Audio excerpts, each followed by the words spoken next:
एक गर्म गर्मियों के दिन एलिस और उसकी प्यारी बलिदेना एक दरख्त की शाख पर बैठी थी।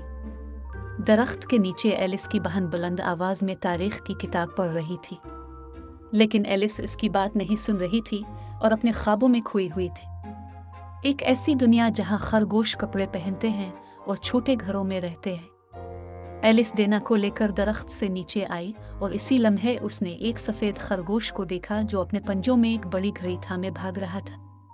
मैं लेट हो रहा हूँ, एलिस हैरानी से बोली। कितना अजीब, खरगोश किस चीज़ के लिए लेट हो सकता है?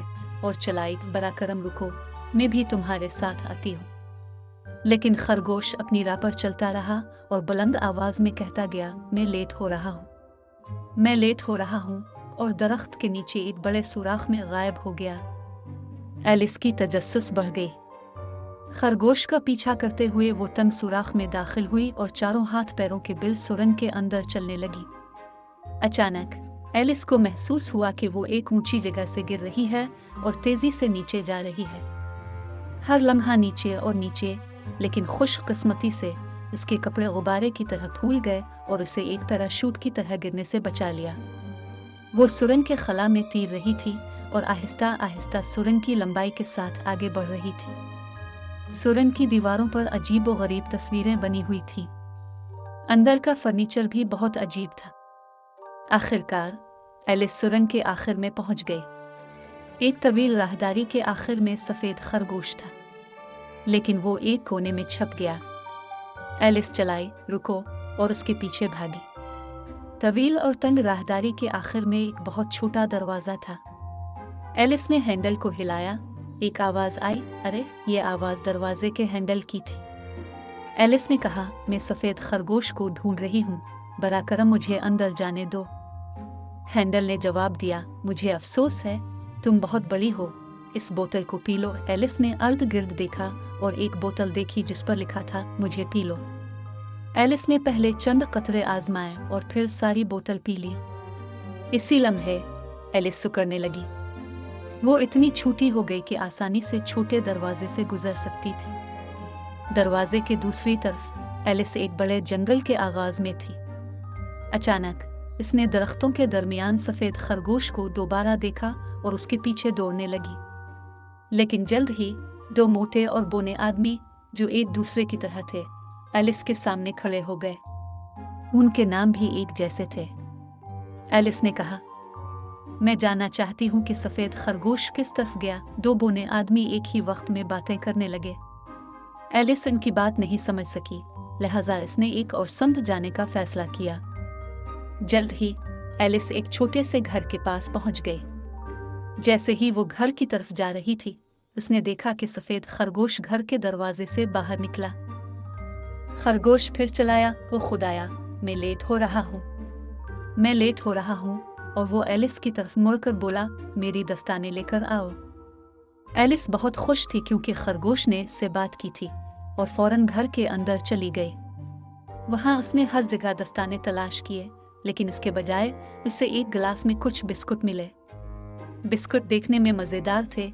उसने एक बिस्कुट लिया और खा लिया। अचानक एलिस ने महसूस किया कि वो बढ़ने लगी है और बहुत जल्द वो इतनी बड़ी हो गई कि घर के साइज से भी बड़ी हो गई। एलिस ने खुद से कहा, शायद अगर मैं कुछ और खाने की चीज़ ढूंढूं तो मैं दोबारा छोटी हो जाऊं। इसने जितना हो सका अपने हाथों को खींचा और बाग से एक गाजर तोड़ ली। जैसे ही इसने गाजर खाई, वो दोबारा सिकुड़ने लगी। जल्द ही वो इतनी छोटी हो गई कि आसानी से घर के दरवाजे से बाहर निकल सकती थी। खरगोश, जो एलिस को एक इफरीत समझ रहा था, खुशी से चीखा और बाग के नीचे की तरफ दौड़ पड़ा।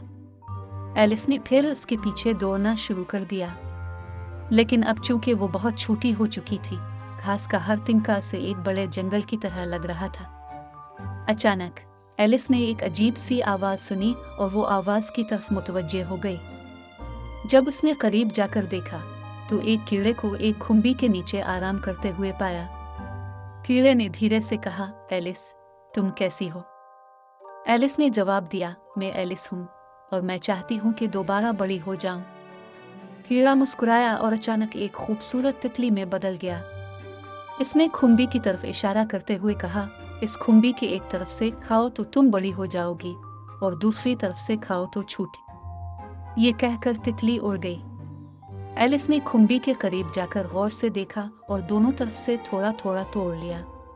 पहले इसने एक तरफ से खाया और खुशकिस्मती से सही हिस्सा खा लिया, जिसकी वजह से वो अपनी आम कदो कामत पर वापस आ गई।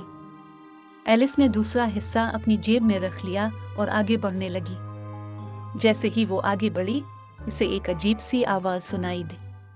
जब उसने मुड़ कर देखा, एक अजीब सी बली जिसकी धारीदार नारंगी जल्द थी एलिस के सामने नमूदार हुई। मैं सफ़ेद खरगोश को तलाश कर रही हूँ, एलिस ने कहा। मुझे किस तरफ जाना चाहिए? बली मुस्कुराई और जवाब दिया, मैं चेशायर कैट हूँ। अगर मैं तुम्हारी जगह होता तो मीट हीटर और मार्श हीर से पूछता। उसने जंगल की एक राह की तरफ इशारा किया और गायब हो गया। एलिस इस रास्ते पर चलने लगी और जल्द ही गाने की आवाज़ सुनाई दी। वो मीट हीटर और मार्श हीर को एक शानदार मेज़ पर चाय पीते हुए मिले। हम एक गैर जन्मदिन मना रहे हैं, मीट हीटर ने ऐलान किया। जब एलिस ने अपनी कहानी सुनानी शुरू की तो एक चूहा चाय के कप से उछल कर निकला और चीखते हुए बोला बली, और मेज़ के पार भाग गया। इसी लम्हे सफ़ेद खरगोश दोबारा जाहिर हुआ। वो बड़बड़ाता हुआ कह रहा था, मैं देर कर रहा हूँ, और जंगल में गायब हो गया। एलिस ने इसके पीछे भागना शुरू किया, लेकिन चेशायर कैट दोबारा जाहिर हुआ। तुम मलिका से मिले बगैर नहीं जा सकती, उसने कहा। एक दरख्त में एक दरवाज़ा खुला और एलिस अंदर कदम रखकर एक महल के बाग में पहुंच गई। बाग में 2 ताश के पत्ते सफ़ेद गुलाबों को सुर्ख रंग कर रहे थे। मलिका ने सुर्ख गुलाबों का हुक्म दिया था। जल्द ही मलिका वहां पहुंच गई और धाड़ी, किसने मेरे गुलाबों को रंगा? उनके सर कलम कर दो। फिर उसने एलिस को देखा। एलिस कांपते हुए बोली, मैं घर कैसे जा सकती हूँ? मलिका मुस्कुराई और बोली, पहले मेरे साथ क्रिकेट खेलना होगा। हालात इस वक्त ख़राब हो गए जब चेशायर कैट दोबारा जाहिर हुआ और मलिका गिर गई। गुस्से से वो चलाई, इसका सर कलम कर दो। एलिस को अदालत में ले जाया गया। गवाह बयान देने लगे तो एलिस को अपनी जेब में मौजूद मशरूम याद आया। इसने एक टुकड़ा खाया और सबसे लंबी हो गई। मैं तुमसे नहीं डरती, उसने मलिका से कहा। लेकिन जैसे ही वो दोबारा सुकड़ गई, वो अदालत से भाग निकली और बाग के झंडों में गुम हो गई। अचानक एक आवाज़ सुनाई दी, एलिस जागो। उसने आंखें खोली तो अपनी बहन को अपने पास पाया। तुम यकीन नहीं करोगी, एलिस ने कहा। मैं एक सफ़ेद खरगोश के पीछे गई थी। इसकी बहन मुस्कुराई और बोली, अब चाय का वक्त है।